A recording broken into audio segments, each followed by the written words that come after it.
দুটি লেকচার দেওয়ার জন্য বিশেষভাবে রিকোয়েস্ট করেছে।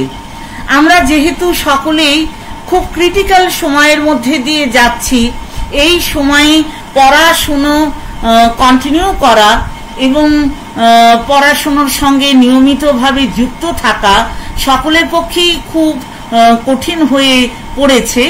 এই কারণে আমি মনে করেছি যে আমি MA ফার্স্ট ইয়ারে যে বিষয় পড়াই, ফিলসফি অফ ল্যাঙ্গুয়েজ ইন্ডিয়ান, সেই বিষয়েরই কোনো একটি টপিকে একটি বা দুটি বা যেমন সম্ভব হয় সেরকম লেকচার দেব। আমাদের ফিলসফি অফ ল্যাঙ্গুয়েজ ইন্ডিয়ানে আমরা ক্লাসিক্যাল ইন্ডিয়ান ফিলসফারদের বিভিন্ন থিওরিজ অফ সেন্টেন্স মিনিং পড়ে থাকি। এর মধ্যে আমরা মূলত 5টি থিওরির কথা জানতে পারি। সেই 5টি থিওরি হলো অন্বিতাভিধানবাদ, অভিহিতান্বয়বাদ, সংসর্গ মর্যাদাবাদ বা অন্বিত প্রতিপত্তিবাদ, স্ফোটবাদ এবং বৌদ্ধ দার্শনিকদের অপোহবাদ।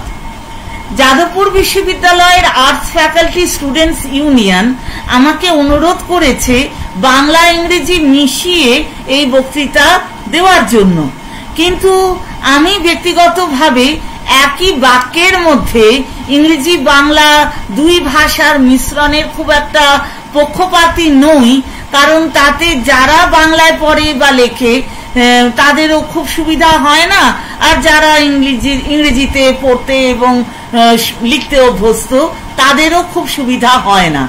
এই কারণে আমি দুই ভাষায় এই বক্তৃতা দিলেও যখন বাংলায় বলবো আমি চেষ্টা করব সম্পূর্ণ বাংলাতেই বলার।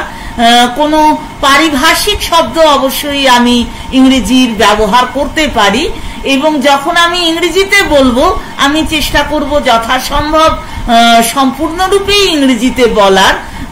অবশ্যই কোনো সংস্কৃত পদ বা বাক্য প্রয়োজন হলে আমি ইংরেজি অংশের মধ্যেও ব্যবহার করতে পারি। আমি এই সিরিজ অফ বক্তৃতার নাম দিচ্ছি Indian theories of sentence meaning. এর মধ্যে আমরা মূলত দুটি মতবাদ বিষয়েই বিশেষ আলোচনা করব।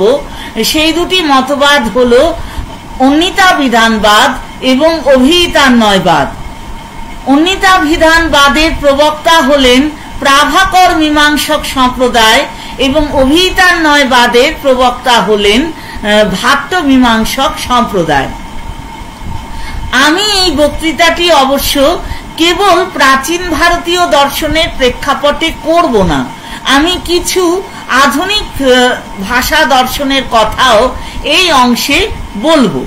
সেই কারণে আমি এই বক্তৃতার নাম রাখছি বা শীর্ষক হবে থিওরিজ অফ সেন্টেন্স মিনিং বা Indian theories of sentence meaning from a contemporary perspective. In this lecture, I shall try to give a brief exposition of the Prabhakara theory of sentence meaning. The main objective of this lecture is not to give a full-fledged defense of the Prabhakara theory of sentence meaning, because that is not possible within a small lecture. Rather, I would like to identify the main issues which are addressed by the Prabhakara Mimamsakas. Since the Prabhakara Mimamsakas developed their theory in opposition to the theory advocated by the Bhatta Mimamsakas, I shall also try to give a brief account of the Bhatta Mimamsa theory of sentence meaning. In classical India, language was analyzed mainly from three perspectives.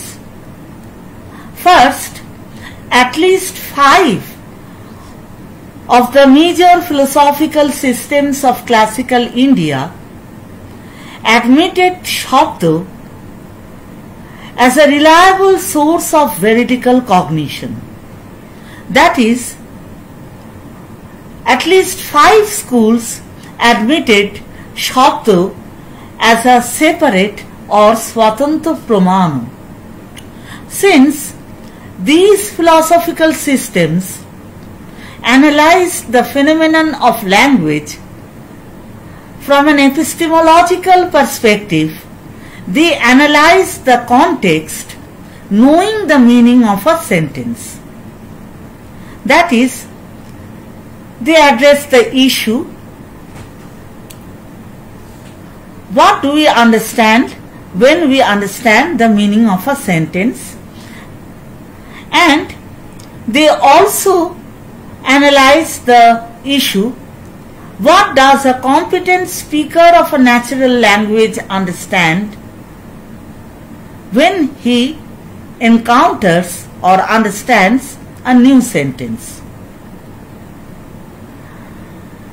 The grammarians analyzed language from a second perspective. The grammarians believed that there is no cognition which is not permeated or pervaded by language. That is, the grammarians believed that all cognitions are linguistic in nature. They involve language. Bhartrihari, the main exponent of the grammarian school, wrote, "Na sosti pratyayo loke yah shabdanugamadharite." That is, there is no pratyayo or cognition in the universe which is not pervaded by language. Since all cognitions are pervaded by language, the grammarians tried to develop a very general account of the functioning of a natural language, because without such an account, they could not give any analysis of any cognition.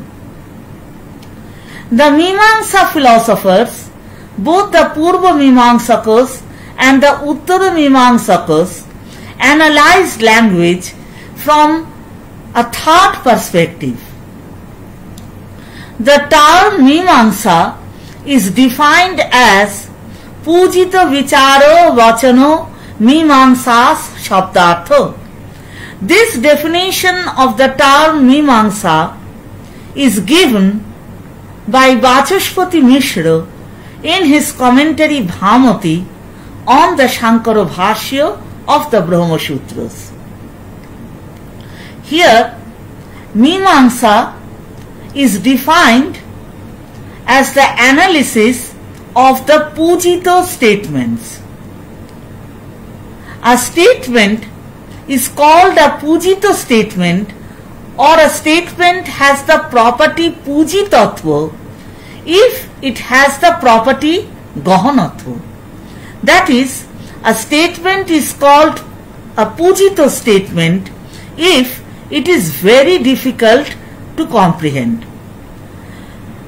All scriptural statements are very difficult to comprehend because no one can understand the meaning of a scriptural statement or a Vedic statement even though she understands the Sanskrit language, even though she is a competent speaker of a Sanskrit language.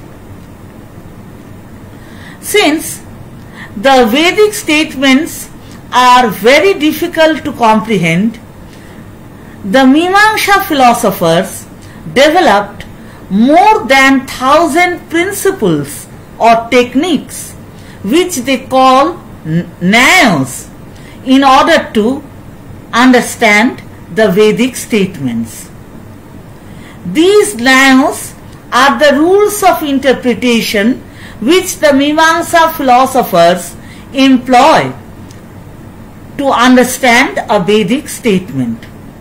Needless to say, these principles or rules of interpretation can be employed to understand any other text as well. Now all these philosophers, that is, the philosophers who analyze language from the perspective of epistemology, the philosophers who analyze language from the perspective of grammar, and the philosophers who analyze language from the perspective of hermeneutics, addressed two major issues.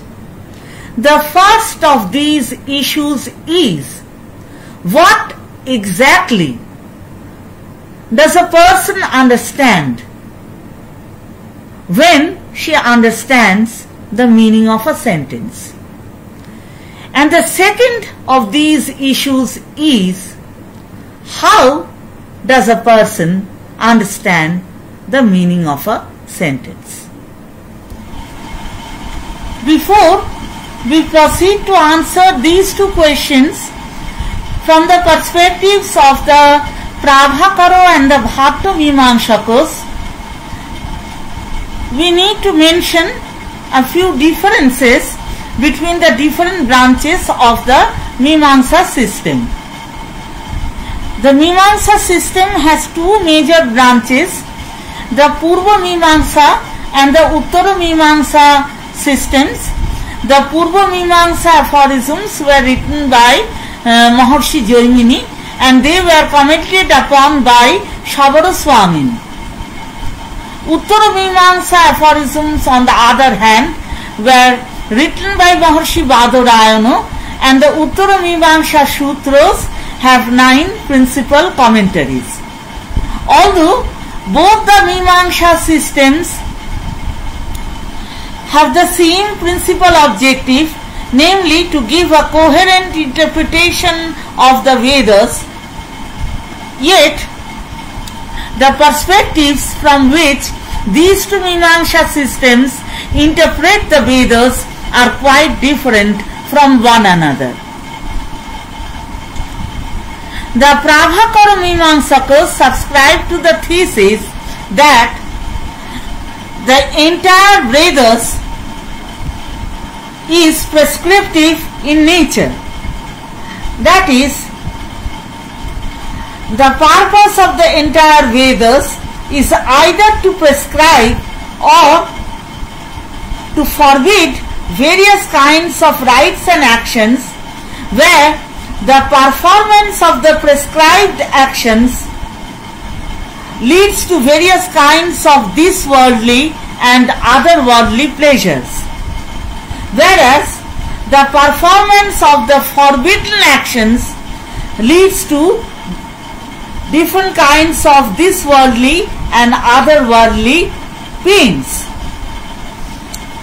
The entire Jnana-kanda, or the Upanishadic part of the Vedas, derives its validity by being related to the Karma-kanda, or the ritualistic part of the Vedas.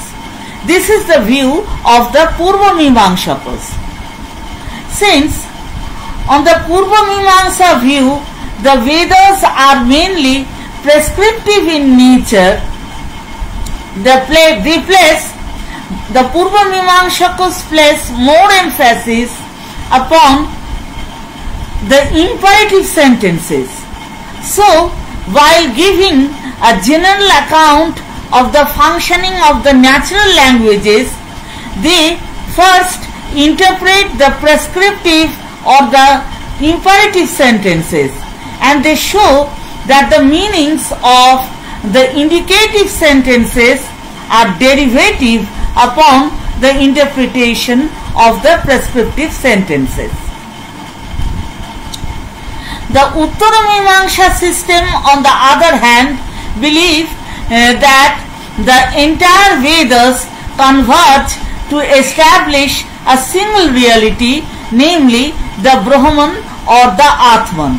So, on the Uttara Mimamsa view, the Vedas are not primarily prescriptive in nature, but they describe or establish a single reality. So, on their view, that is on the Uttara Mimamsa view, the Jnana-kanda or the Upanishadic part of the Vedas is logically prior to the Karma Kanda or the ritualistic part of the Vedas, and the Karma Kanda or the ritualistic part of the Vedas derives its validity by being related to the Jnana Kanda of the Vedas. Since the Uttaramimangsha believes that the entire Vedas converge to establish a single reality, they do not consider the prescriptive or the imperative sentences in a natural language to be logically prior than the indicative sentences. Now, there is more or less a consensus among the various schools regarding their answer to the first question, namely, what exactly do we understand when we understand the meaning of a sentence? Now, both the Prabhakara and the Bhattamimamsakas answered this question while they comment upon a particular sutra written by Maharishi Jaimini. This sutra or this aphorism is Tad bhutanang kriyartheno samamnayo arthasya tan nimittatvat. So this is the Mimamsa Sutra, namely the Mimamsa Sutra 1.1.25,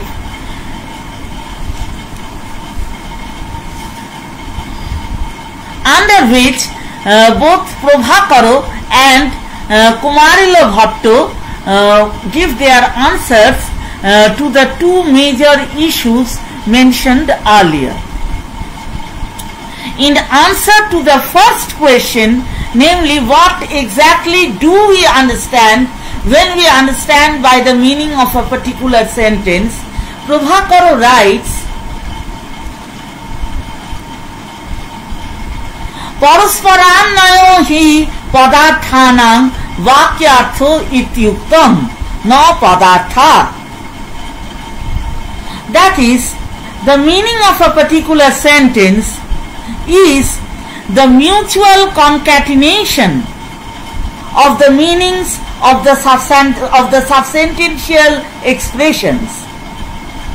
Thus, sentence meaning is not the same as the meanings of words or the meanings of the subsentential expressions. Before I proceed to analyze the presuppositions behind the Prabhakara definition of sentence meaning and the implications of this definition, I would like to explain in Bengali also the significance of this definition. Prabhakar তাঁর বৃহতি টিকায় বলেছিলেন, পরস্পরান্বয় হি পদার্থানাং বাক্যার্থ ইত্যুক্তম ন পদার্থা। অর্থাৎ কোন একটি বাক্যের ঘটক পদসমূহের অর্থের মধ্যে অন্যই বাক্যার্থ, পৃথক পৃথক রূপে পদার্থ সমূহ বাক্যার্থ নয়। অর্থাৎ কোনো ব্যক্তি যখন কোনো একটি বাক্যের অর্থ অনুধাবন করে থাকেন, তিনি ওই বাক্যের ঘটক পদসমূহের মধ্যে কিরূপ সংসর্গ বিদ্যমান সেই সংসর্গটি অনুধাবন করতে পারেন, অথবা সেই বাক্যের পদসমূহের অর্থসমূহ কিরূপে পরস্পরের সঙ্গে উন্নীত সেই অন্বয়ের অববোধ ওই ব্যক্তির হয়। কেবল বাক্যের ঘটক পদসমূহের অর্থ পৃথক পৃথক রূপে অনুধাবন করলেই বাক্যের অর্থ অনুধাবন করতে পারা যায় না। Now, a philosopher's response to the first question is very intimately connected with his views on the nature and the composition of a sentence. In other words, in order to understand how does a philosopher or a philosophical system respond to the question, what do we understand when we understand the meaning of a sentence, we need to know what does that philosopher or philosophical system mean by a sentence, or how does that philosopher or philosophical system define a sentence. Two major views were prevalent among the classical Indian philosophers regarding the nature and the definition of a sentence. These two views may be designated as the simple theory of a sentence and the composite theory of a sentence. The subscribers to the first theory were traditionally known as the Akhanda Pakshavadins, and the subscribers to the second view were traditionally known as the Khanda Pakshavadins. The Akhanda Pakshavadins believed that a sentence is a unitary whole. It is simple and unanalyzable. Since it is simple and unanalyzable, it does not have any real parts. It is true that both in ordinary parlance and in grammar, a sentence is divided or parsed into various parts. For example, nouns, pronouns, adjectives, adverbs, verbs, prepositions, conjunctions, and so on. But these parts are not real components of a sentence. That is, on the Akhanda Pakshavadins' view, a sentence is not actually composed of these parts. Whenever human intellect tries to understand a sentence, it superimposes these divisions or classifications upon a single unitary sentence.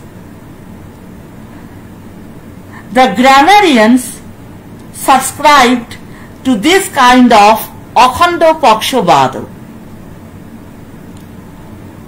The Pravakara Mimamsakas, the Bhattu Mimamsakas, the Nyaya school, the Vaisheshika school, and also the Uttara Mimamsakas, that is, the various systems of the Vedanta school, subscribe to the composite theory of sentence. They are known as the Khanda Pakshavadins, who believe that a sentence has real parts and it is constituted out of these real parts. Bhartrihari, in his Vakapodiyo, mentioned 8 different definitions of a sentence, some of which are subscribed to by the Akhanda Pakshavadins, whereas the others are upheld by the Khanda Pakshavadins. Bhartrihari writes, Akhyata Shabda Sanghata Jati Sanghata Vartini Ekona Vayava Shabda Kromo Buddhyanu Sanghriti Padamadyam Prithak Sarvam Padam Sakangsham Ityapi Vakyam Pratimatir Vinna Vividha Naya Darshinam. Vakyapadiyo 2 1 and 2. That is, these are the first two verses of the second chapter of Bhakyapadiyo.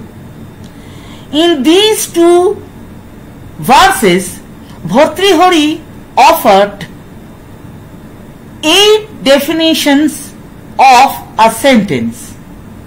These 8 definitions are: 1. Akhyato Shabda. The second definition of a sentence is Sanghata.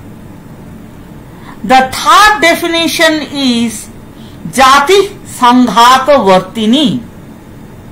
The fourth definition is Ekonavayava Shabda.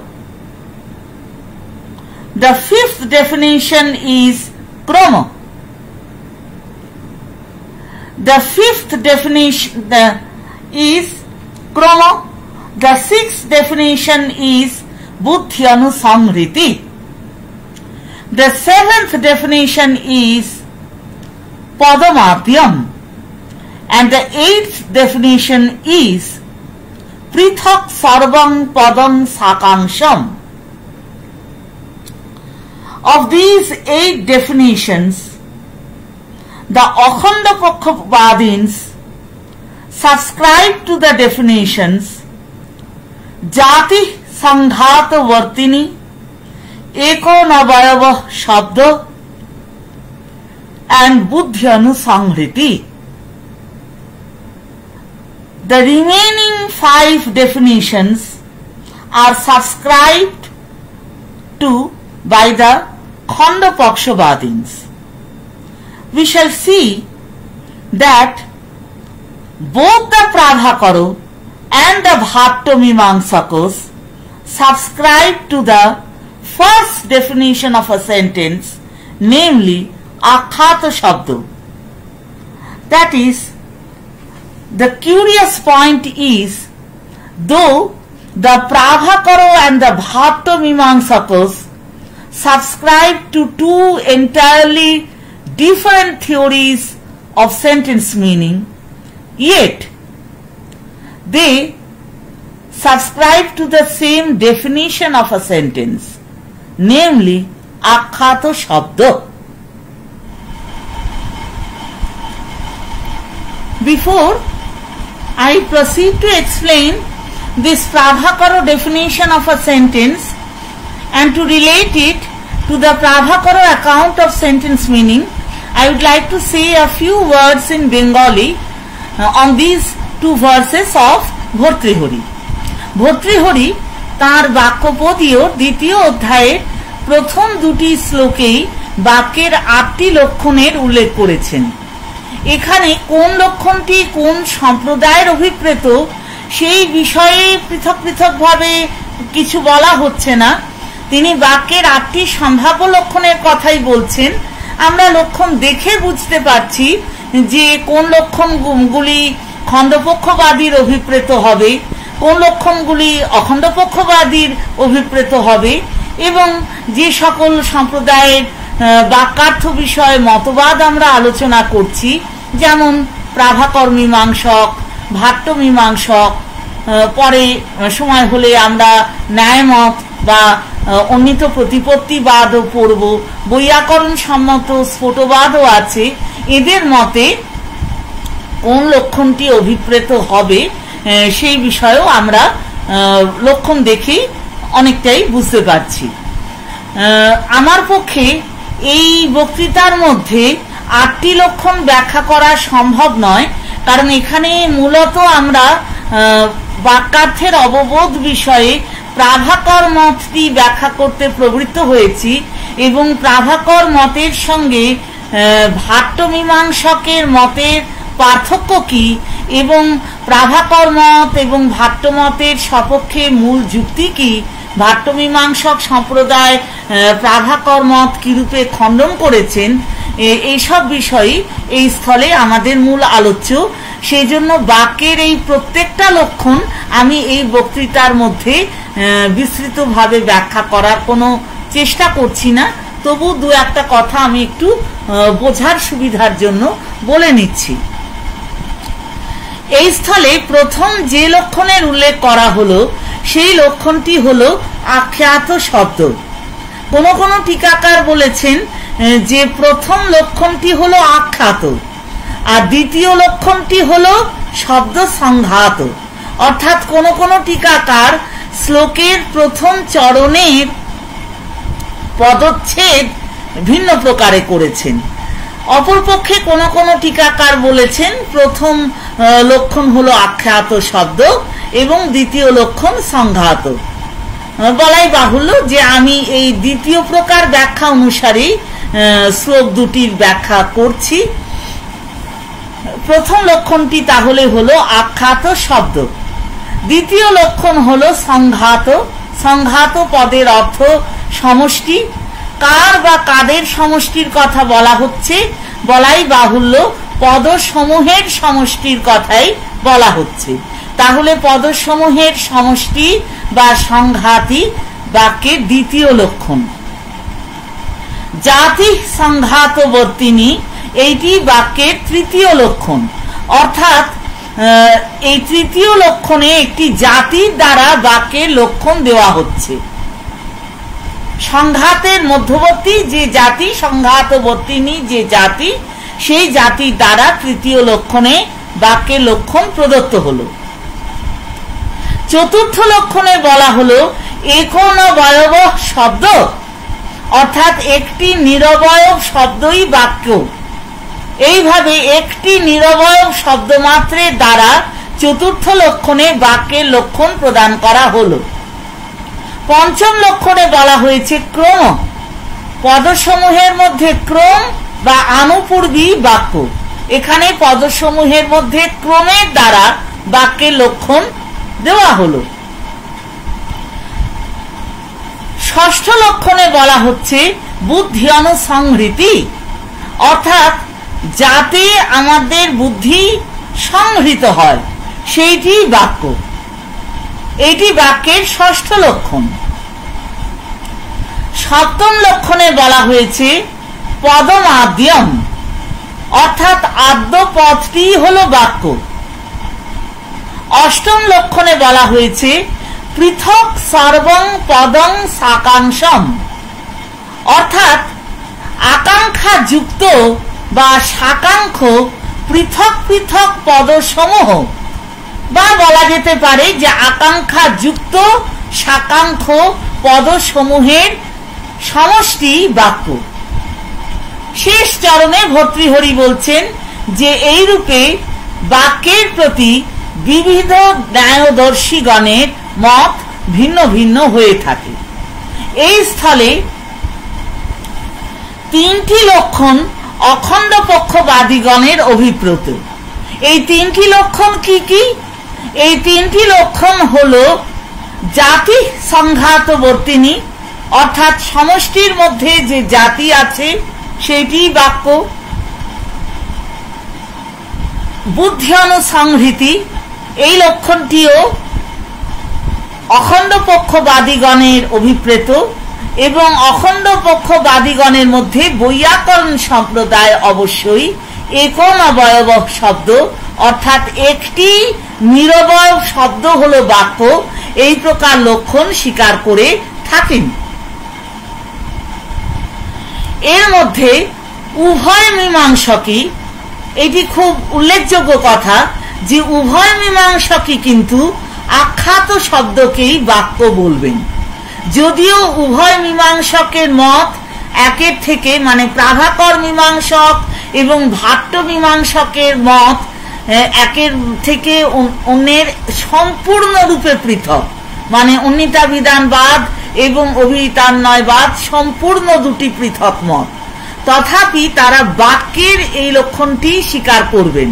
কিভাবে এই লক্ষণটি তাদের মতের সঙ্গে সম্পৃক্ত হবে বা বাক্যের এই লক্ষণের থেকে তাদের বাক্যার্থ সংক্রান্ত মতবাদ কিরূপে উৎপন্ন হবে সেটি আমরা দেখব। এই বক্তৃতার মধ্যেই আমি তার উপরে কিছু আলোকপাত অন্তত করার চেষ্টা করব।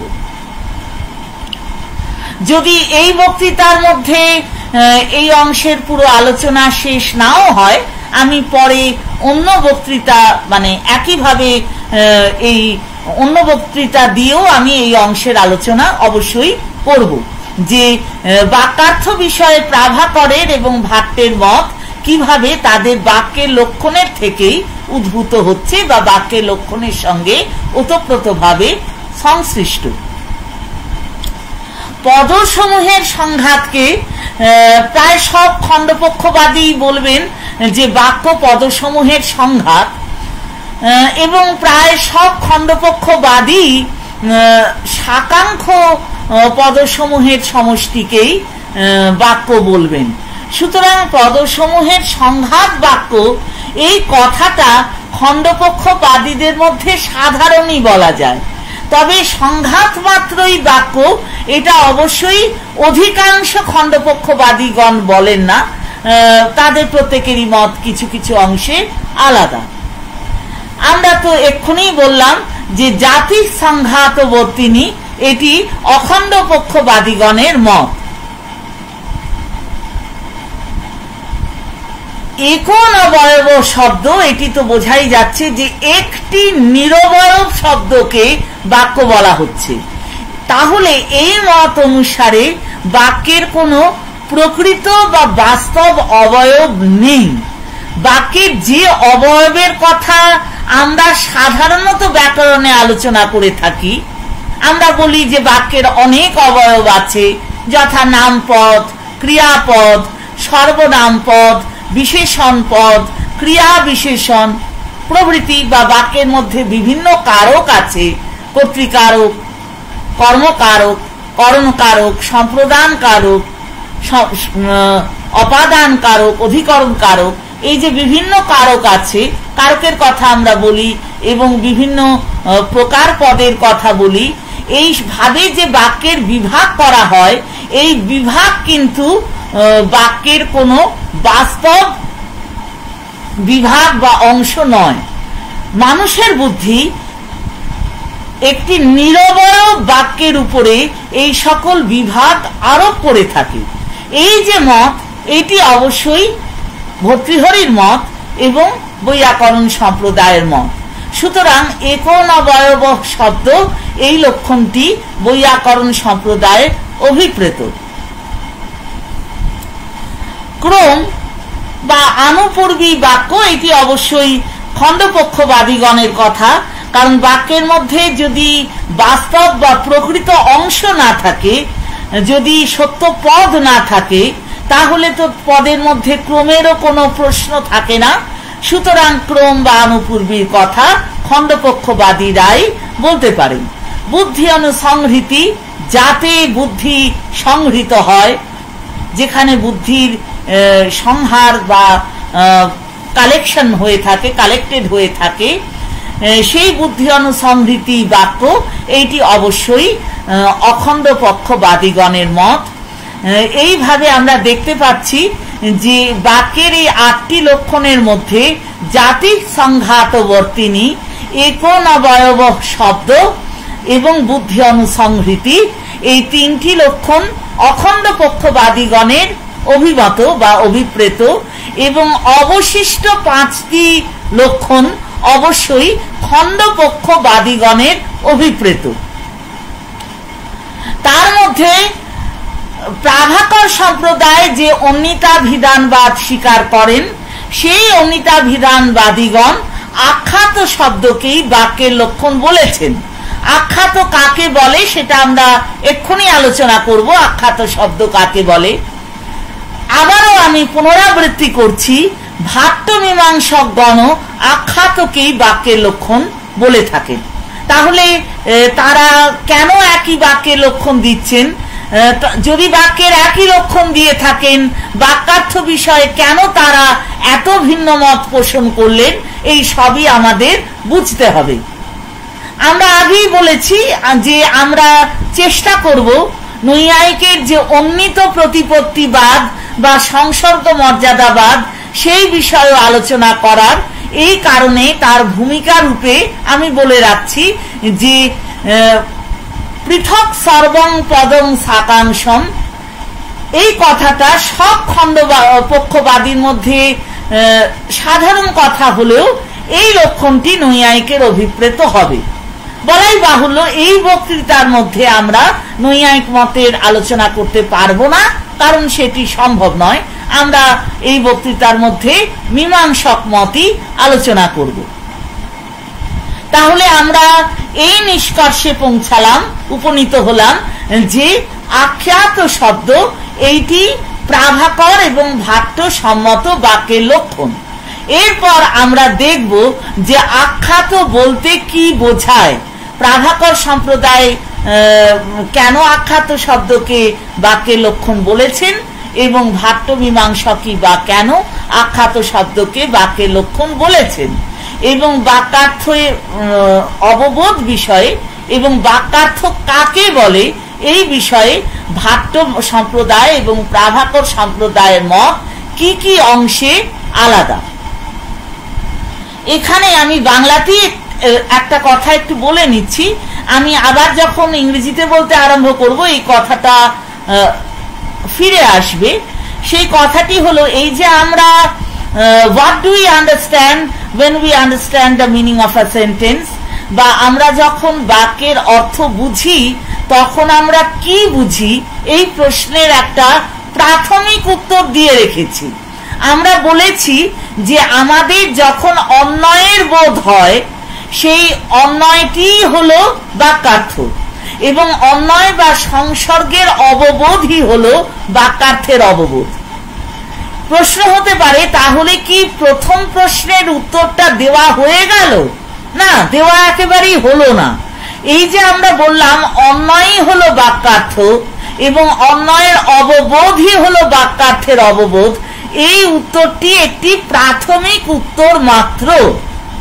আমরা দেখব যে বাক্যার্থটি প্রকৃতপক্ষে কি, এই প্রশ্নের উত্তর বিভিন্ন সম্প্রদায় বিভিন্ন রূপে প্রদান করেছেন।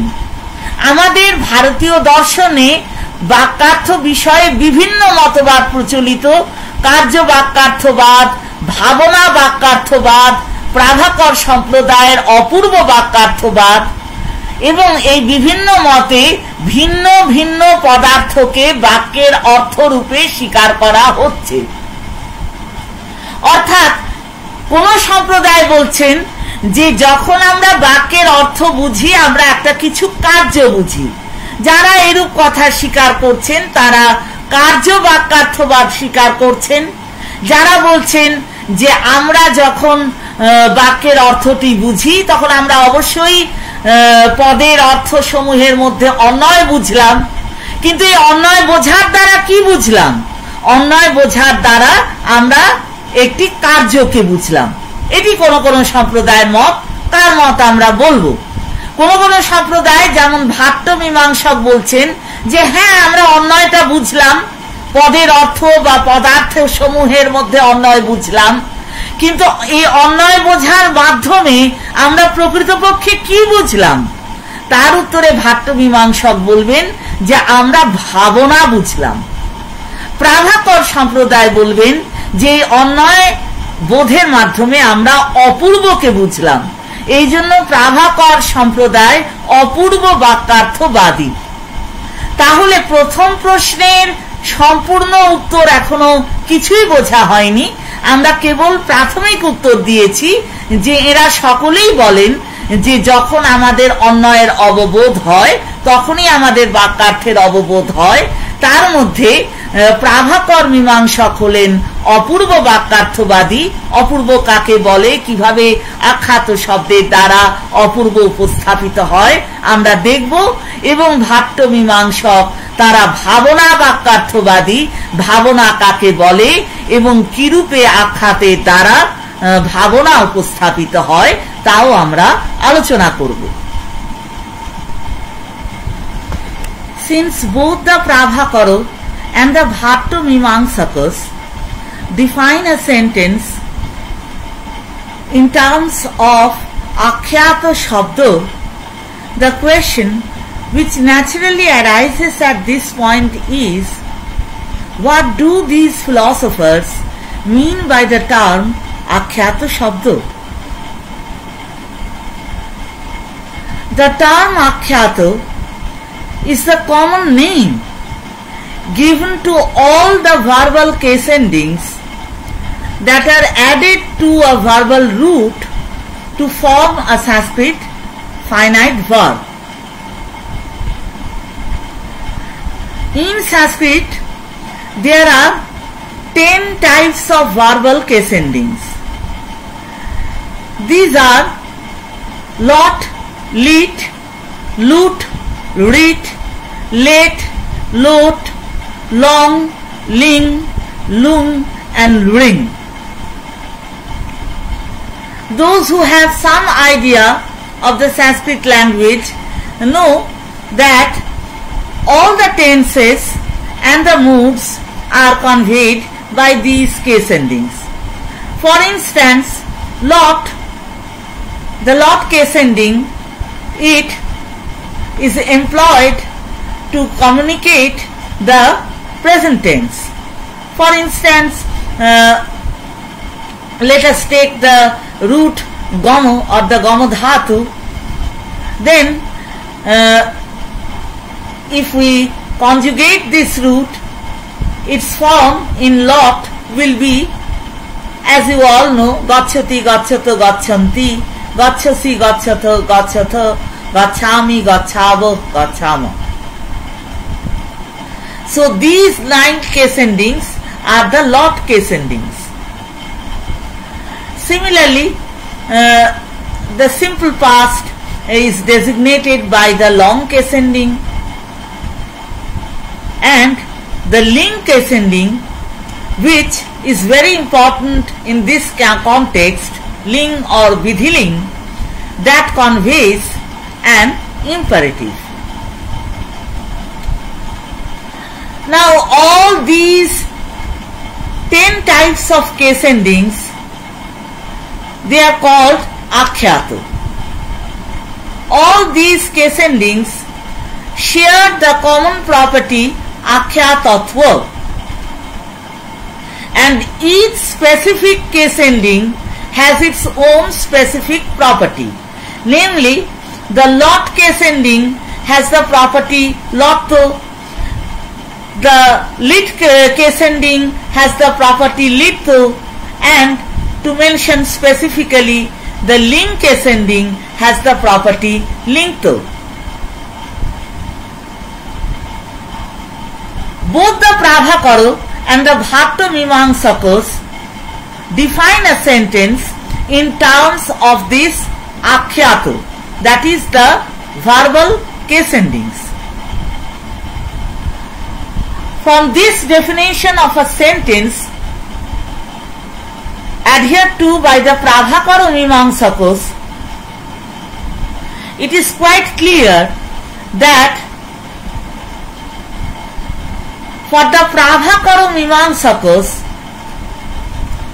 each constituent word of a sentence conveys its own meaning as connected with the meanings of other words or subsentential expressions constituting that sentence. That is, every word conveys a connected meaning, conveys its own meaning as connected with the meanings of other words. It is precisely for this reason that the Prabhakara theory of sentence meaning is called Omnitabhidhanavada, which may be translated into English as denoting the related. That is, each word denotes a related meaning, a meaning that is connected with the meanings of all other expressions constituting the sentence. From the definition of a sentence accepted by the Prabhakara philosophers, it is quite clear that the Prabhakara philosophers would say that every word presents its meaning as combined with the meanings of other words. If they did not say this, they could not have identified a sentence with only the case ending. That the Pravakaro philosophers identify a sentence with only the verbal case ending clearly indicates that the case ending in combination with the verbal root and the other words convey the entire meaning of the sentence. For the Pravakaro philosophers, the finite verb is considered to be the principal component of a sentence. They call it the mukhya bisheshyo of a sentence, and all other constituent words or expressions are related to this finite verb as various cases, as various karakos, and the finite verb conveys the meaning of the entire sentence in combination with these karakos. Let me explain this part in Bengali also. প্রাভাকর সম্প্রদায় তারা আখ্যাত শব্দকেই বাক্যের লক্ষণ বলেছেন। বাক্যে তারা এই যে লক্ষণ দিলেন সেই লক্ষণের থেকেই বাক্যার্থ বিষয়ে তাদের মতবাদ কি প্রকার হবে তা অনেকাংশেই বোঝা যাচ্ছে। এখন এখানে স্বাভাবিকভাবেই প্রশ্ন হবে যে আখ্যাত পদের অর্থ কি? আখ্যাত বলতে কি বোঝায়? সংস্কৃত ভাষায় একটি ক্রিয়াপদ উৎপন্ন হয় বা ক্রিয়াপদ নিষ্পন্ন হয় ধাতুর উত্তর বিভিন্ন প্রকার ক্রিয়া বিভক্তি যোগের ফলে। যথা গচ্ছতি, এটি একটি ক্রিয়াপদ। রাম গ্রামং গচ্ছতি, রাম গ্রামে যায়। এই যে গচ্ছতি ক্রিয়াপদটি, এটি গম ধাতুর উত্তর তি এই ক্রিয়া বিভক্তি যোগে ফলে নিষ্পন্ন হয়েছে। গম ধাতুর উত্তর তি বিভক্তি যোগের দ্বারা এই ক্রিয়াপদটি নিষ্পন্ন হয়েছে। এখন এই যে বিভিন্ন প্রকার ক্রিয়া বিভক্তি সংস্কৃত ভাষায় ধাতুর উত্তর প্রযুক্ত হয়ে থাকে, সেই সমস্ত ক্রিয়া বিভক্তিকেই আখ্যাত বলা হয়। অর্থাৎ আখ্যাত হল এই ক্রিয়া বিভক্তি সমূহের সাধারণ নাম। সংস্কৃত ভাষায় 10 প্রকার ক্রিয়া বিভক্তি স্বীকার করা হয়ে থাকে। অর্থাৎ সংস্কৃত ভাষার ব্যাকরণে 10 প্রকার ক্রিয়া বিভক্তির উল্লেখ পাওয়া যায়। এই 10 প্রকার ক্রিয়া বিভক্তি হল লট লিট, লুট রিট, লেট লোট, লং লিং, লুং রিং। এর মধ্যে আমরা জানি, আমরা যারা সংস্কৃত ভাষা অল্প স্বল্প জানি তারা এটা জানি যে এই সমস্ত ক্রিয়া বিভক্তির দ্বারা কাল উপস্থাপিত হয়। অর্থাৎ বর্তমান কাল, অতীত কাল, ভবিষ্যৎ কাল, অতি পরোক্ষ অতীত, এই সব কাল উপস্থাপিত হয় এবং কোন বাক্যটি অনুজ্ঞা সূচক তাও এই ক্রিয়া বিভক্তি সমূহের দ্বারাই উপস্থাপিত হয়ে থাকে।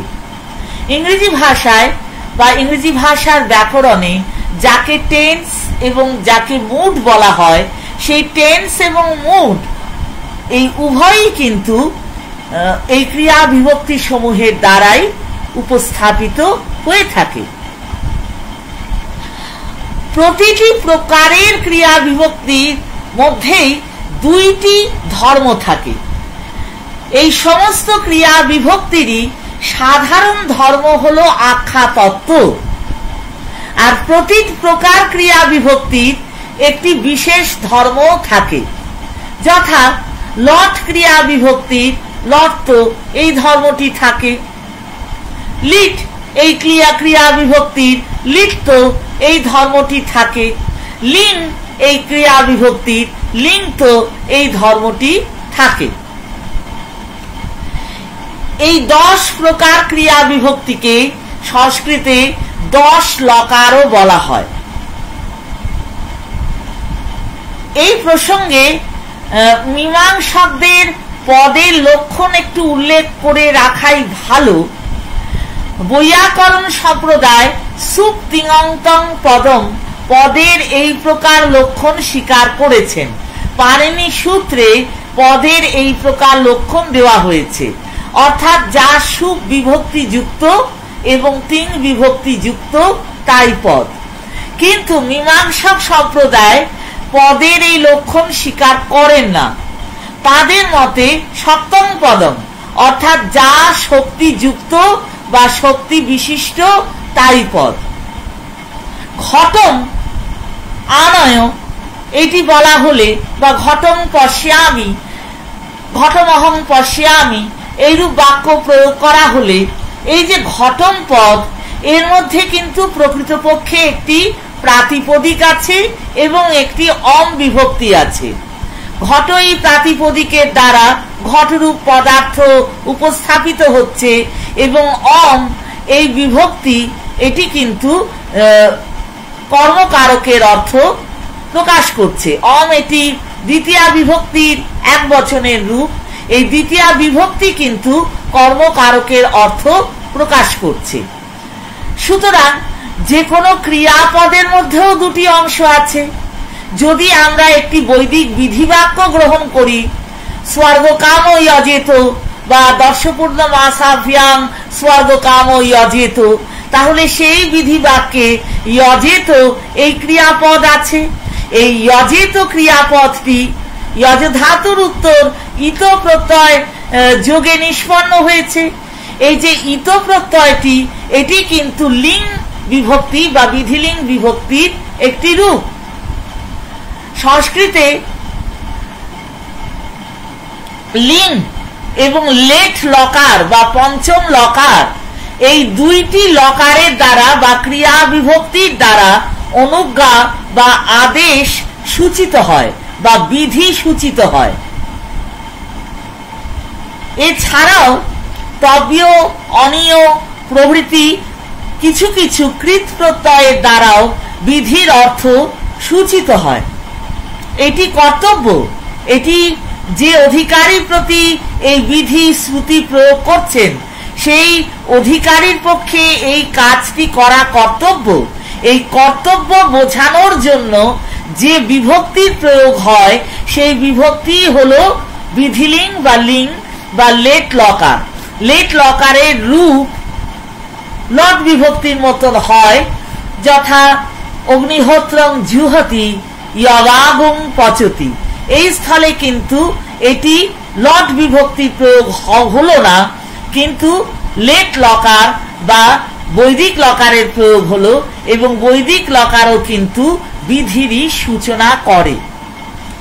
প্রাভাকর সম্প্রদায় আখ্যাত শব্দের দ্বারা বাক্যের অর্থ প্রদান করার ফলে স্পষ্টরূপেই বোঝা যায় যে তাদের মতে বাক্যের প্রত্যেকটি অংশই নিজের অর্থকে বাক্যের অন্যান্য অংশের অর্থের সঙ্গে অন্বিত রূপেই অভিধান করে থাকে বা উপস্থাপন করে থাকে। বাক্যের কোনো অংশই নিজের নিজের অর্থকে পৃথক পৃথক রূপে বা স্বতন্ত্র রূপে উপস্থাপন করে না। বাক্যের অংশসমূহ যদি নিজের নিজের অর্থকে স্বতন্ত্র রূপে উপস্থাপন করত, তাহলে কেবল আখ্যাতের দ্বারা বা আখ্যাত শব্দের দ্বারা বাক্যের লক্ষণ দেওয়া যেত না। প্রাভাকররা এইরূপ বাক্যের লক্ষণ স্বীকার করতে পারতেন না। তারা যে এইরূপ বাক্যের লক্ষণ স্বীকার করেছেন তার থেকেই বোঝা যায় যে তাদের মতে বাক্যের একটি অংশের দ্বারাই সমস্ত বাক্যের অর্থটি প্রকাশিত হয়। এখন একটি অংশের দ্বারা সমস্ত বাক্যের অর্থ উপস্থাপিত হতে পারে যদি সেই একটি অংশ নিজের অর্থকে বাক্যের অন্য সমস্ত অংশের সঙ্গে সম্বদ্ধ রূপে বা অন্বিত রূপে উপস্থাপন করে। এইভাবে বাক্যের প্রতিটি অংশই নিজের নিজের অর্থকে অন্য পদের অর্থের সঙ্গে অন্বিত রূপে উপস্থাপন করে বলেই বাক্যার্থ বিষয়ে প্রাভাকর সম্প্রদায়ের মতকে অন্বিতাভিধানবাদ বলা হয়। অর্থাৎ বাক্যের অন্তর্গত প্রতিটি পদই নিজের নিজের অর্থকে অন্য পদের অর্থের সহিত অন্বিত রূপে অভিধান করে থাকে বা উপস্থাপন করে থাকে। সুতরাং আমরা দেখতে পাচ্ছি যে প্রাভাকর সম্প্রদায় বাক্যের যে লক্ষণ স্বীকার করেছেন তার দ্বারাই বাক্যার্থ বিষয়ে তাদের মতবাদও সূচিত হচ্ছে। অর্থাৎ তাদের বাক্যের লক্ষণের সঙ্গে বাক্যার্থ বিষয়ক তাদের মতবাদ খুবই ঘনিষ্ঠভাবে সম্পৃক্ত। We have already seen that on all Khandapakshavadins' view, a person understands the meaning of a sentence when she understands the connection which obtains among the meanings of the subsentential expressions constituting the sentence. I have also remarked that this response of the Khandapakshavadins to the first question, namely what do we understand when we understand the meaning of a sentence, is only a preliminary answer. Every system has its own specific and more detailed answer to this first question. That is, every system needs to specify the entity which a person understands when she understands the meaning of a sentence. The eminent Prabhakara philosopher Shalikonath Mishra, in his treatise Prakarana Panchika, mentions two kinds of theories of sentence meaning. He designates these two kinds of theories as Karya Vakyarthavada and Bhavana Vakyarthavada. Shalikonath Mishra mentions these two kinds of theories in the chapter Vakyartha Matrika of his Prakarana Panchika. The chapter Vakyartha Matrika has two sections. Shalikonath Mishra makes this observation in the first section of Vakyartha Matrika. There he observes that the Vyakarana theory of sentence meaning and the Prabhakara theory of sentence meaning fall within Karya Vakyarthavada, whereas the Bhatto Mimamsa theory of sentence meaning is designated by the term Bhavana Vakyarthavada. On the grammarian's view, the meaning of a sentence is an action, is a kriya, which is conveyed by the dhatu or the root, which constitutes the principal verb of the sentence. So the grammarians subscribe to Kriya Vakyarthavada, which is also a form of Karya Vakyarthavada. The Prabhakara Mimamsakas believe that the meaning of a sentence is conveyed by the ling case ending. That is why the Prabhakara philosophers have identified a sentence with the Akyato Shabdo, where the term Akyato means the case endings. Here, the link case ending conveys the main meaning of the sentence. And this meaning of the sentence is a karyo known as apurvo. This apurvo is the result of an action, and this result in course of time brings about an effect which also is a consequence of the action. For instance, let us suppose that a person performs a Vedic rite. This Vedic rite produces a property which resides in the soul of the agent who has performed this Vedic rite. So this property, which is also known as apurvo, is a result of the performance of that Vedic rite. Now this property, which resides in the soul of the agent, in course of time brings about certain effects. For instance, some other worldly pleasure, say heavenly bliss or heavenly pleasure. Now heavenly pleasure is the effect of the apurvo, which in turn is produced by the performance of the Vedic rite. So this apurvo is an intermediate effect or avantaro or madhyavarti vyaparo of the Vedic rite.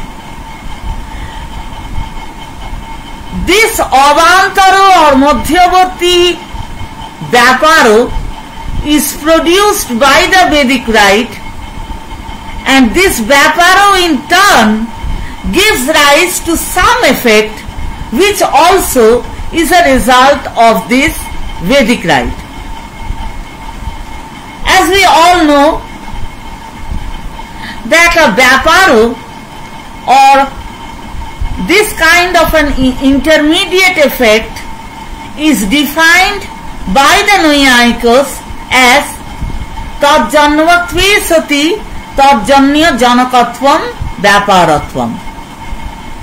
That is, a vyaparo is an effect which is brought about by a cause, and this effect in due course or eventually gives rise to some effect which is also a result of the original cause. So this vyaparo is an intermediate effect which is caused by the original cause and which gives rise in due course to some effect which is also caused by the original cause. An apurvo also is an intermediate vyaparo or intermediate effect of this kind. This intermediate effect is admitted by the Prabhakara Mimamsakas to explain the causal connection between a Vedic rite and the remote effect of that Vedic rite. These Vedic rites are performed with the hope of attaining certain pleasures, say some other worldly pleasure or heavenly pleasure. There are of course Vedic rites which can bring about effects in this life also, but most of the Vedic rites are performed with the desire of attaining some other worldly pleasure. But we know that a cause is that which is an immediate, invariable, unconditional antecedent of an effect. This is the narrow definition of a cause. অনন্যথা সিদ্ধত্বে সতি কার্য নিয়ত পূর্ববৃত্তি কারণম. So the karana must exist immediately before the occurrence of the effect. The cause must immediately precede the effect, otherwise the cause cannot bring about the effect. But the Vedic rites, which are supposed to bring about the otherworldly pleasures, do not immediately precede those otherworldly pleasures. There is a long temporal gap between the performance of these Vedic rites and the results which these Vedic rites are supposed to bring about. Now, how can these rites bring about certain effects in some distant future? To answer this question, the Mimamsakas admit certain effects which the performance of these rites produce immediately, and these intermediate effects reside in the soul of the performer, in the Atman of the performer, and these intermediate effects in turn produce the otherworldly effects after a long temporal gap. This intermediate effect is a dispositional property, is a kind of sanskara which resides in the soul of the performer, and it is called apurva by the Prabhakara Mimamsakas. The link ascending of a Vedic injunction conveys this apurva, and it is this link ascending which motivates a person to perform a Vedic rite by conveying this apurva. That is, the link ascending conveys that if an entitled person or an adhikari purusha performs this rite or this ritual, then he or she will come to possess this apurva, which in turn will give rise to certain pleasures after a long time gap, which pleasure is desired by the agent. Please note that the agent would not have performed this Vedic rite if he had not desired this effect. A person would not have performed a rite that produces swarga or heavenly bliss unless that person desired swarga. If I do not desire swarga, I would not perform that Vedic rite. So, a Vedic injunction or an imperative statement, any imperative statement for that matter, motivates a person to perform certain actions through this link ascending by conveying that this action will bring about an intermediate effect.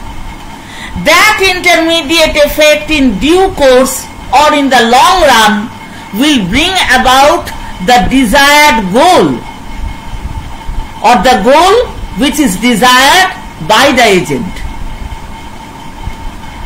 Thus, what actually the person understands when she understands the meaning of an imperative statement is an apurva.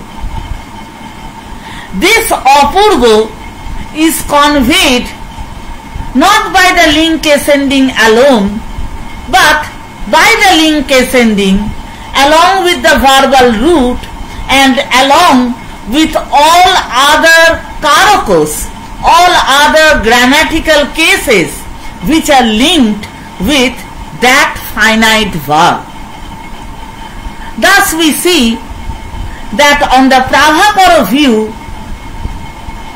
this ling case ending or akhyato is the principal subject or the mukhya visheshya of a sentence, and this mukhya visheshya along with the verbal root and the other components of the sentence conveys this apurva, which actually is the meaning of an imperative sentence.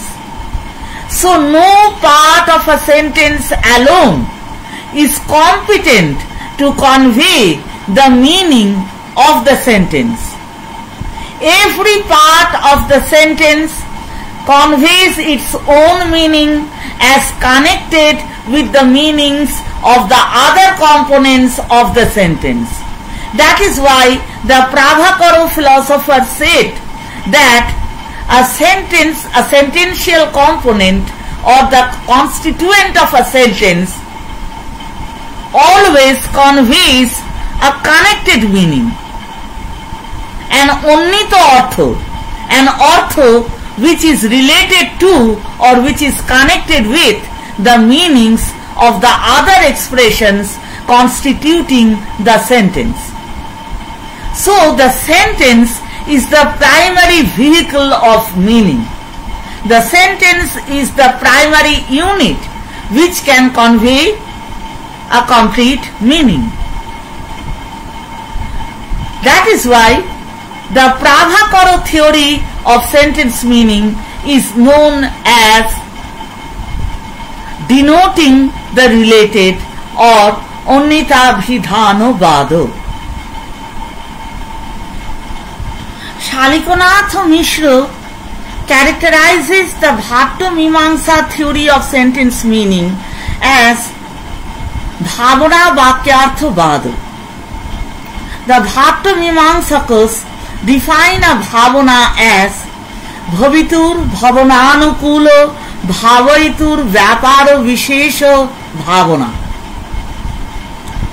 A Bhavana is a dispositional property of an agent or an imperative statement which induces another person to act in a certain manner to bring about a certain effect. Bhavana can be of two types, Shaddhi Bhavana and Arthi Bhavana. Shaddhi Bhavana is defined as Odhikari Purusha Prayatna Anukulo Bhavaitur Vyaparo Vishesha Shaddhi Bhavana.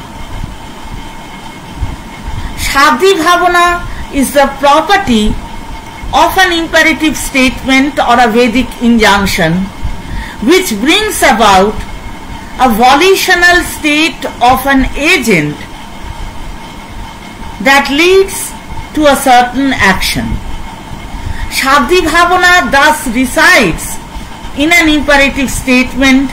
A Vedic injunction is also an imperative statement. So, Shaddhi Bhavana resides in a Vedic injunction. This property of a Vedic injunction or an imperative statement brings about a volitional state in an agent, and this volitional state leads to a particular action. Arthi Bhavana is defined as Prayojanecha Janito Kriya Vishayaka Purusha Prayatna Rupo Vyaparo Vishesha Arthi Bhavana. That is, an Arthi Bhavana is a volitional state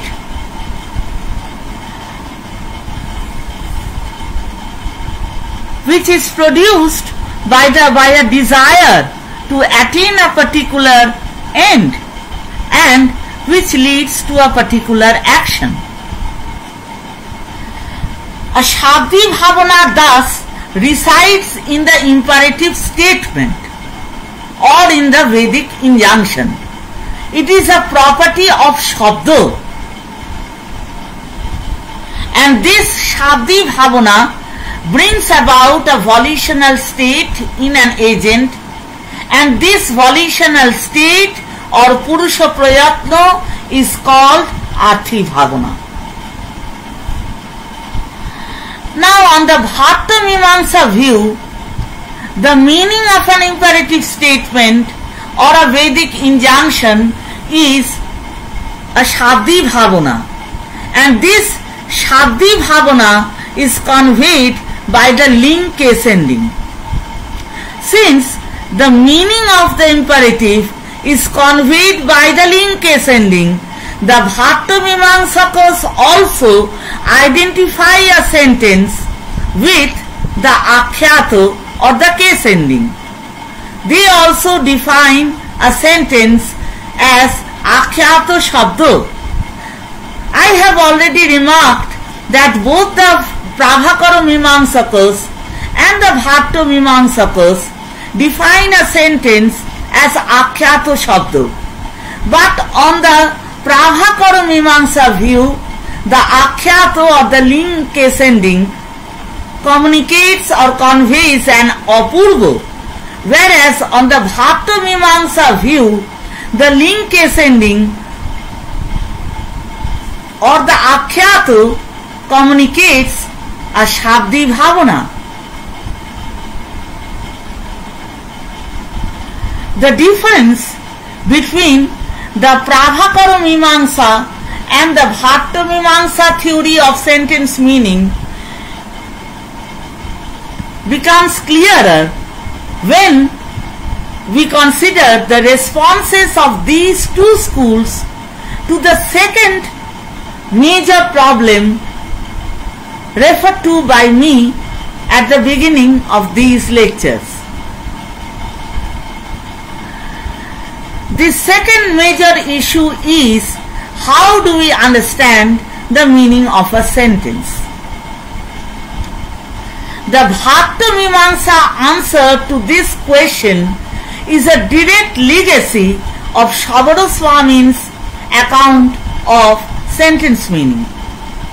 Shabada Swami writes while commenting upon the Mimamsa aphorism 11725, Padani hi swam swam artham abhidhayo nivritta vyaparani atho idaning padartha avagata santa vakyatham gamayanti. This means that every individual word constituting a sentence ceases functioning after denoting its individual meaning.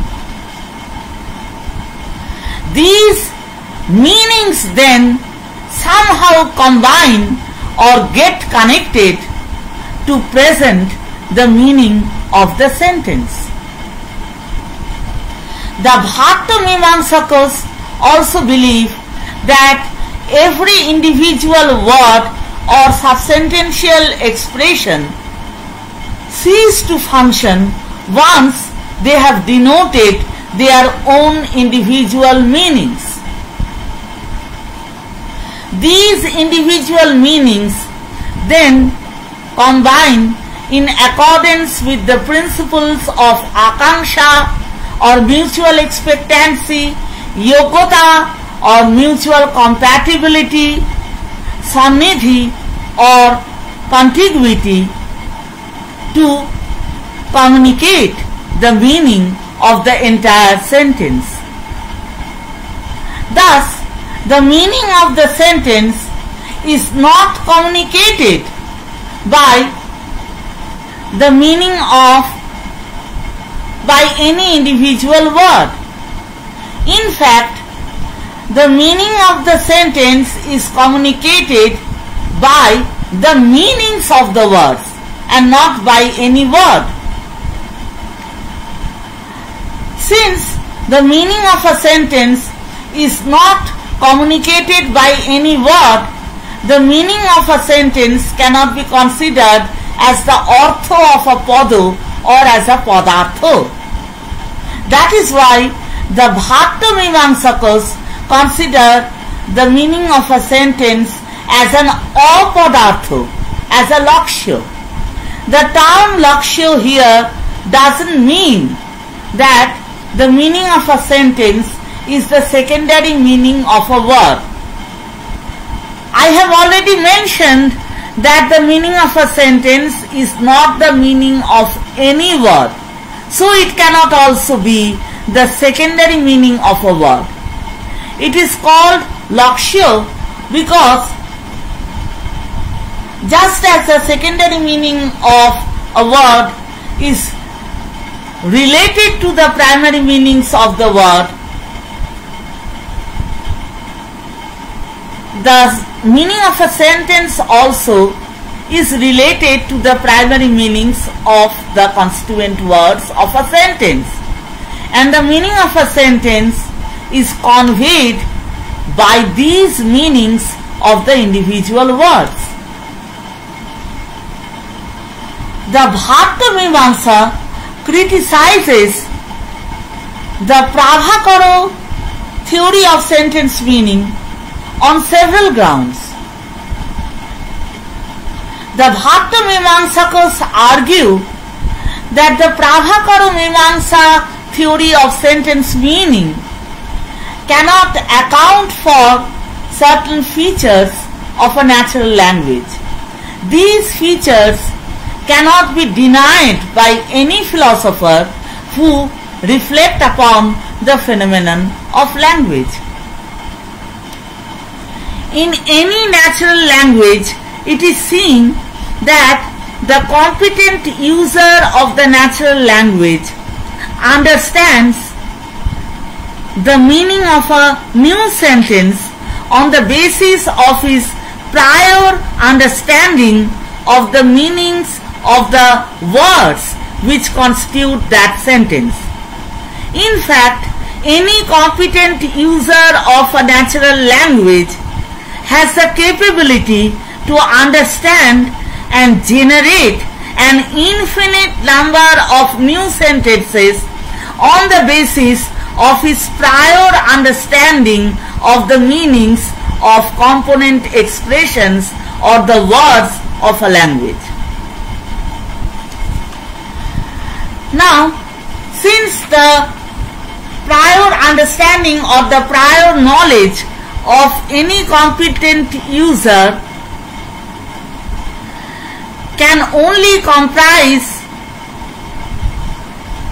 knowledge of the meanings of a finite number of words, it must be admitted by any philosopher of language that a competent user of a natural language has the capacity to understand and to generate an infinite number of new sentences on the basis of his prior knowledge of the meanings of a finite number of words.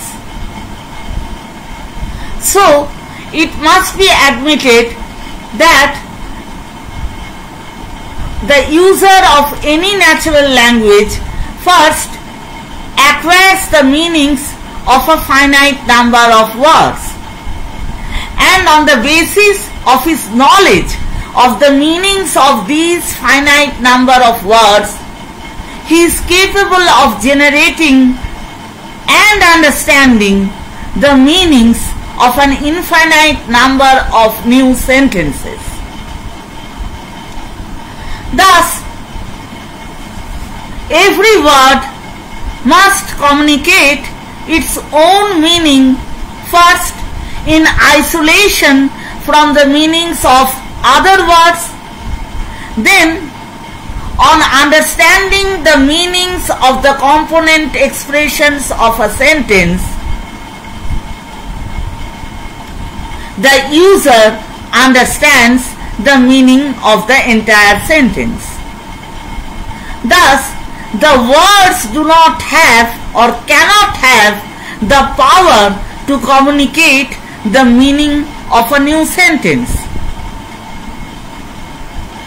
The meanings of the words were learnt beforehand by the competent user. Now the competent user cannot learn beforehand the meaning of a new sentence. For the meaning of the new sentence is understood when the user understands the connection that obtains among the constituent expressions of the sentence. Now this connection is something new in case of every new sentence. So this connection cannot be learned beforehand. When the user learns the meanings of the words. Since the connection in case of a new sentence is something new and cannot be learned beforehand, so this connection cannot be communicated by any individual word. An individual word can communicate only that meaning which has been learnt earlier by the user of the language when the user learns or acquires the meaning of the word. Since the connection conveyed by the sentence is something new, it cannot be learned beforehand when the user learned the meanings of the individual words. Since this connection was not learned when the meanings of the individual words were learned, the individual words themselves cannot communicate this connection.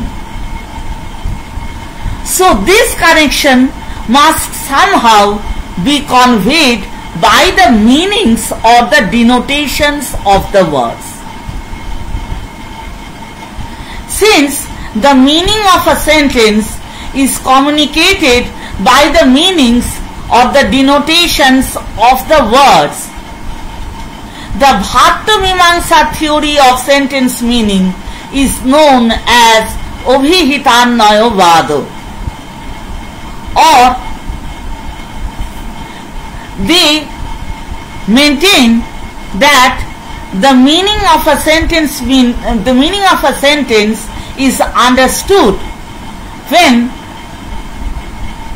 the hearer of a sentence has been able to relate the meanings which were abhihito or denoted by the individual words.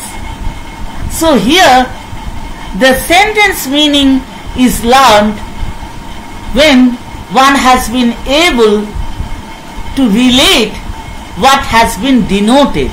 So this is called the theory of relating the denoted.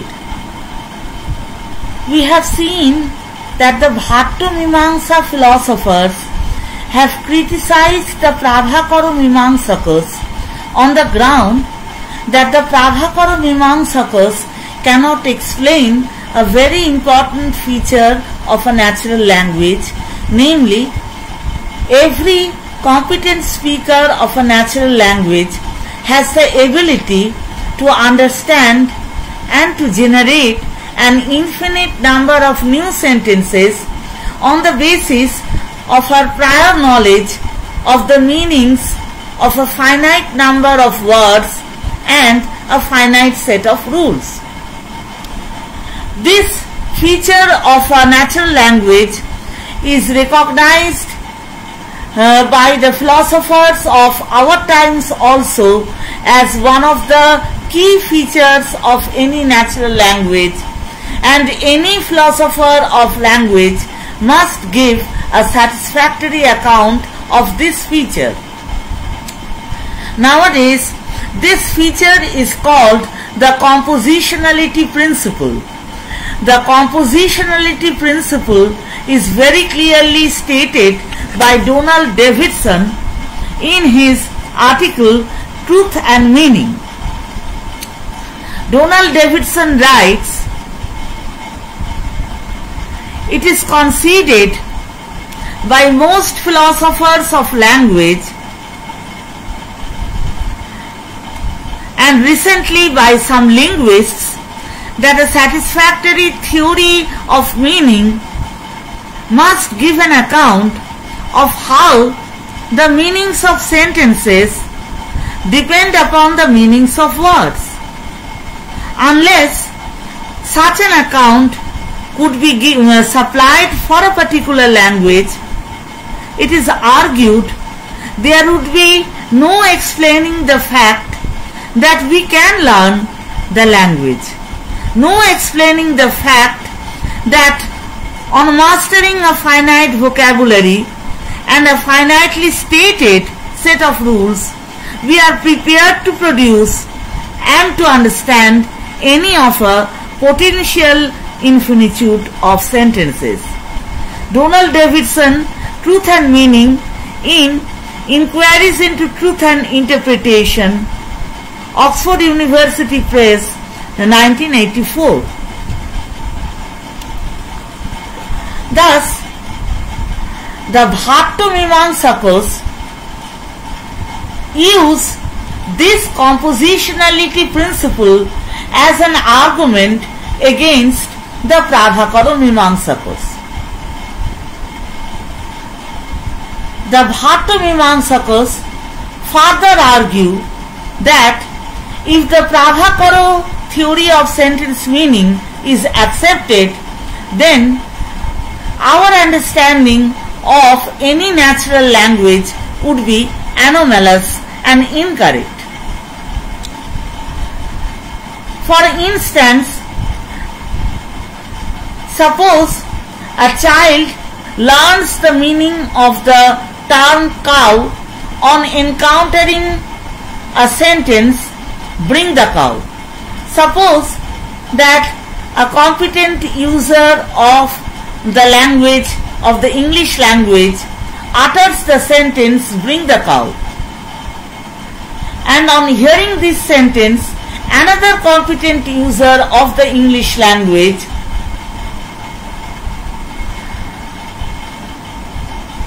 takes recourse to a certain action with respect to a particular animal. A child who does not know the meaning of the term cow or the meaning of the verb bring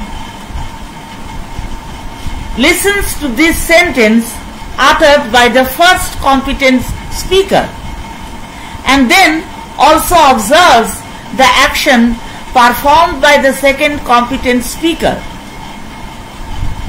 On hearing this sentence and on observing this action, the child comes to understand the meaning of the term cow. But if the Prabhakara theory of sentence meaning is correct, then we must say that the child understands the meaning of the term cow as connected with the meanings of all other expressions constituting the sentence, "Bring the cow."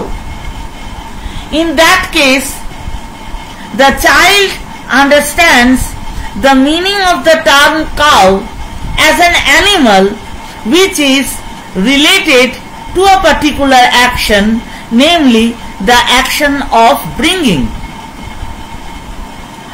But suppose that the child encounters the term cow on some subsequent occasion in the context of a different sentence. Say the child encounters or hears the sentence, "Take the cow." Now if the child now understands by the term cow an animal which is related to the act of bringing, then obviously the child's understanding of the new sentence, namely "take the cow," would be anomalous or incorrect. Then anyone would say that the child has not properly learned the meaning of the term cow, and he also not been able to learn the use of the term cow. So, if the meaning of a term is always understood as connected with the meanings of other constituent expressions of a sentence, then our understanding of language would be incorrect and anomalous. Besides, the Bhattamimamsakas have argued that if the meaning of a term is always understood as connected with the meanings of other constituent expressions of a sentence, then we shall not be able to determine the meaning of any term in isolation from the meanings of other terms.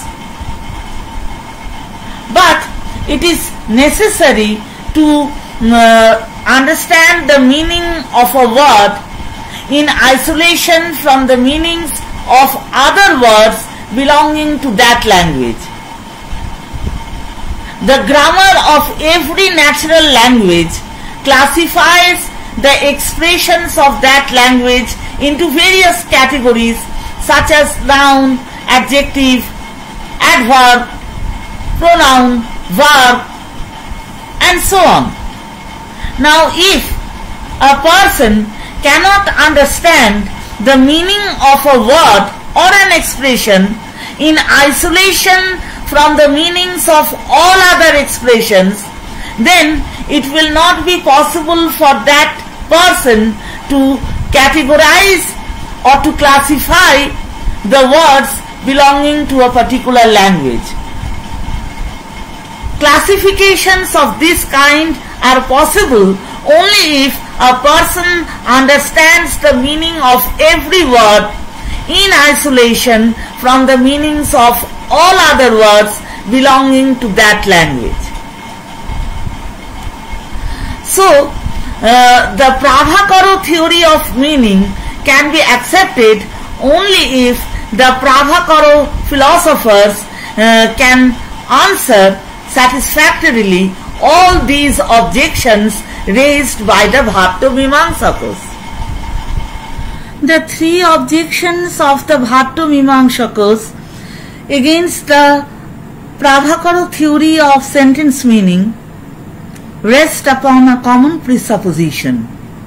It is presumed that on the Prabhakara theory of sentence meaning, the meaning of an individual word cannot be determined as distinct from the meanings of other individual words.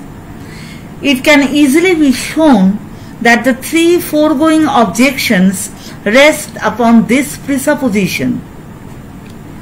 First, if it is not possible to determine the meaning of an individual word as distinct from the meanings of other words constituting a sentence, then the compositionality principle would have to be given up.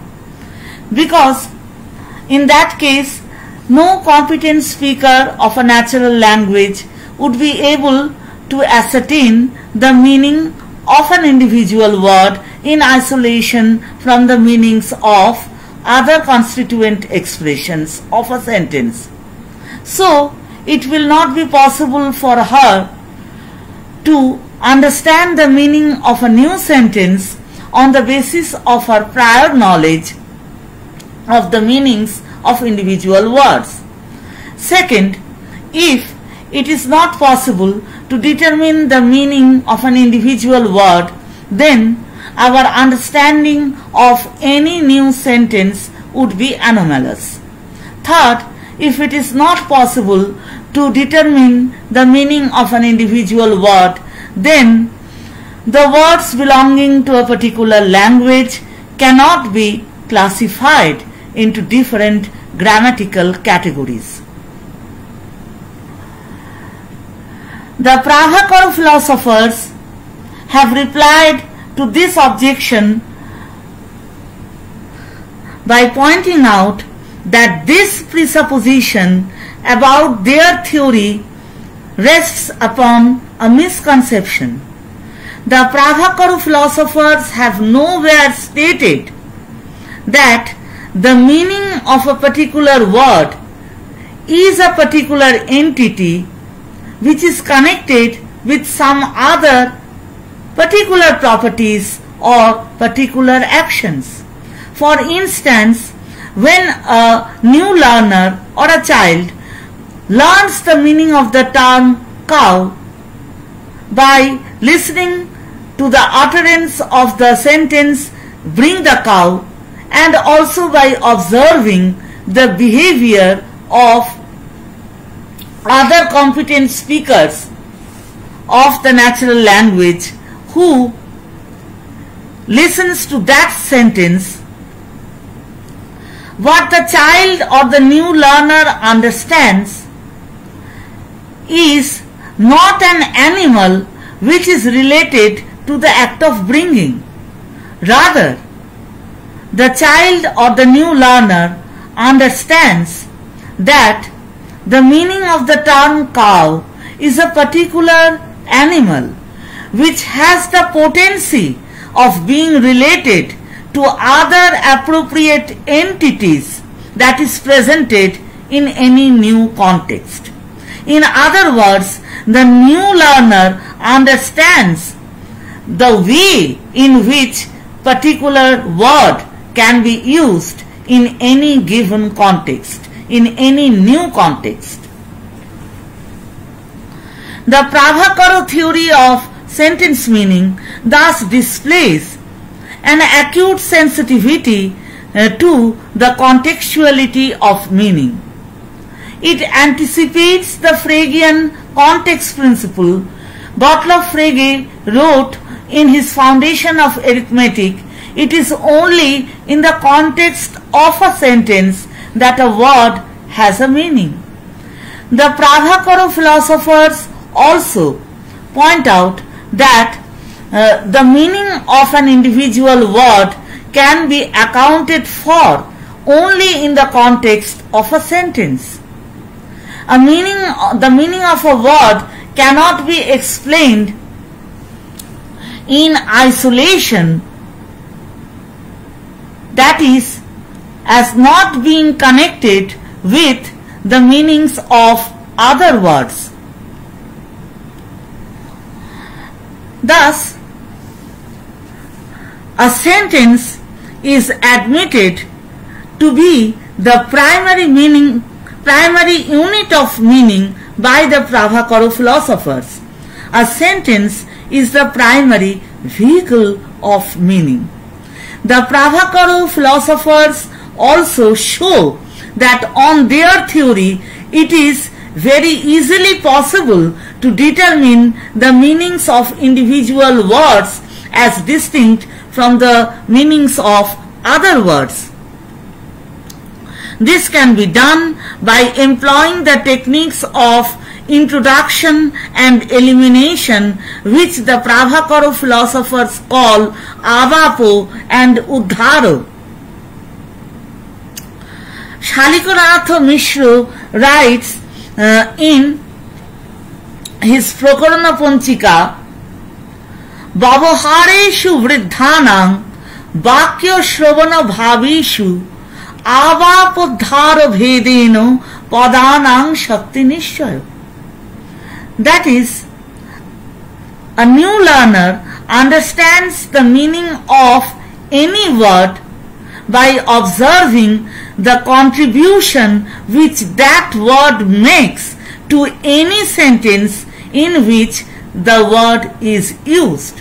That is, the child or the new learner observes that this part of the meaning of a sentence is introduced with the introduction of that word within the sentence, and she also observes that this part of the meaning of the sentence is eliminated if that word is eliminated from the sentence. By these techniques of introduction and elimination, the new learner ascertains the meaning of every individual word.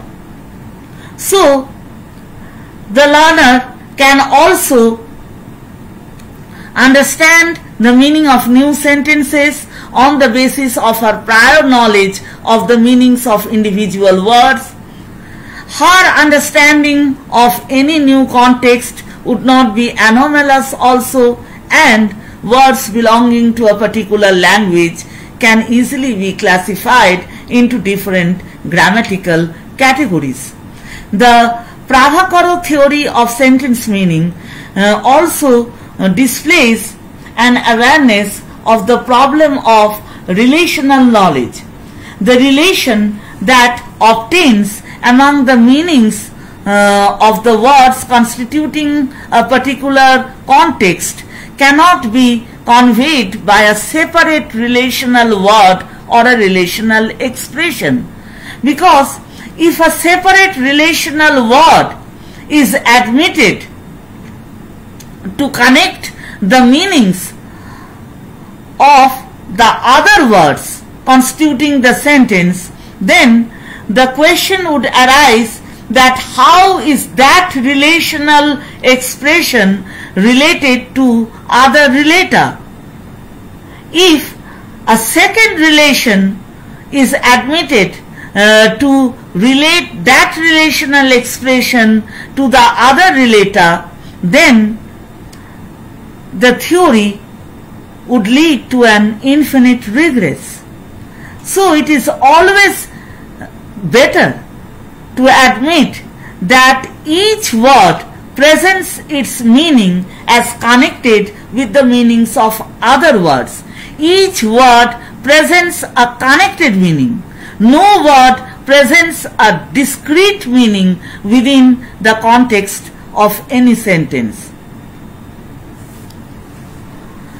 The Prabhakara theory of sentence meaning thus addresses many problems which are discussed by the present day philosophers of language.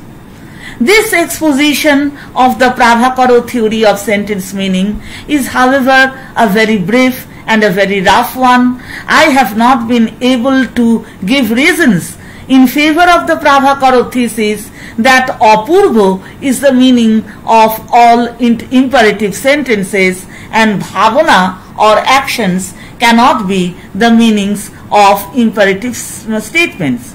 In this lecture, I have also not been able to present the Prabhakara answer to the question that how are meanings of indicative sentences determined. Here I have only addressed the problem of understanding imperative statements.